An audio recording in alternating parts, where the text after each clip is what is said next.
Hey guys, how's everybody doing? In today's episode, we're going to be revisiting the MIG Like TIG one I did a while back, and we're going to be using the new Pro Pulse 200 from HTP. I'm going to show you all the settings and techniques that I use to weld this style. So we're going to be going over 3/16 steel. We're going to be doing outside corners, lap joints, fillets, and edge welds. And we're going to be doing on 3/16 and on some 1/8 inch. Alright, well let's hop to it. Before we get into it, I just wanted to say that this type of welding isn't for structural. I wouldn't use it for anything that a life's going to be depending on, but if it's for something you want to show off or something that's like minimal, you can use this technique. Like this welding card, I did all this technique on it just because it's going to be rolling around my shop and it looks real nice. Anyone that comes in will be able to see it. They do use these on show cars and even race cars. I've seen them on NASCAR use this. Lots and lots of desert cars use this technique. Plenty of suspension components. Camberg Racing uses techniques like this. Carly Suspension does. Anyways, it's used a lot, but I wouldn't recommend it for anything that like a roll cage.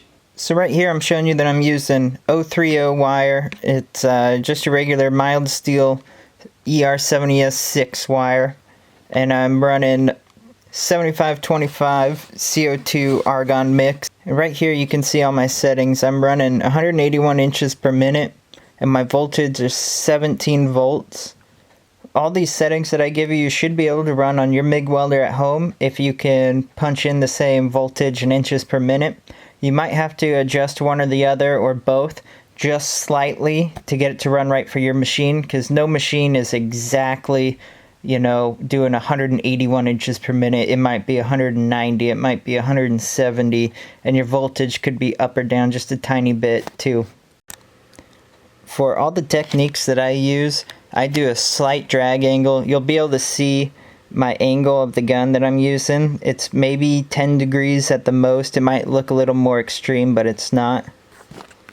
So this is an outside corner joint with the 3/16 mild steel, and all I'm doing is I'm pushing forward and then pulling back, letting that puddle build up until it rolls over the top and the bottom edges of that steel, and then I push forward again to let the puddle cool off a little bit and then come back into it. And I just keep repeating this all the way down. Keep them consistent on each push and each pull. That way you get a consistent stack of dimes on it.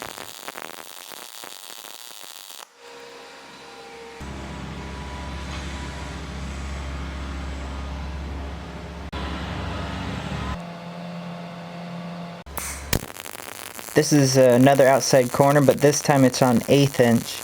You can see I got to move a little bit quicker even though my wire speed's turned down.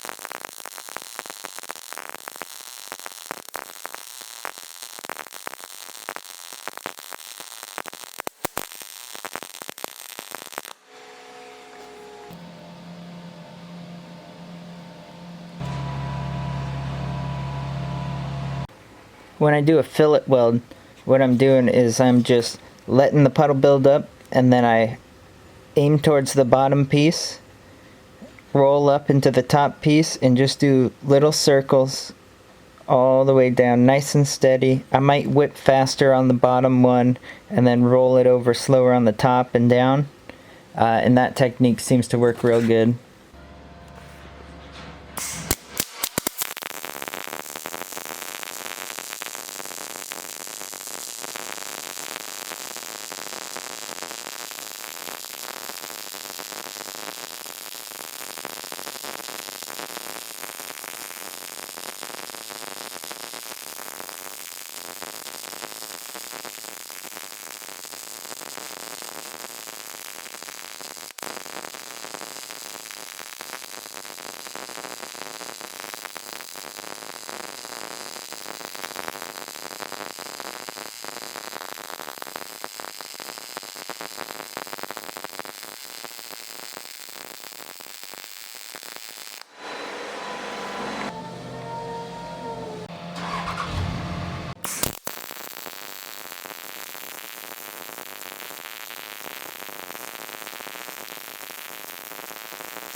for a lap joint, I point more towards the bottom plate, and all I'm doing is a slight circle, and I'm building it up on the bottom, and then when I come up and roll over the top, I'm letting that corner melt in. As soon as I see that corner melt in, I wait just a tiny bit and then roll down into it, and I just keep doing that circle pattern all the way.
Alright guys, well that's going to wrap it up for this video. Hopefully you all learned something. If you did, give me a thumbs up. Hit that subscribe button if you want to see more. Hit that bell, that way you get notified every time I upload a new one. And check out some of the other videos I got. Alright, have a good one.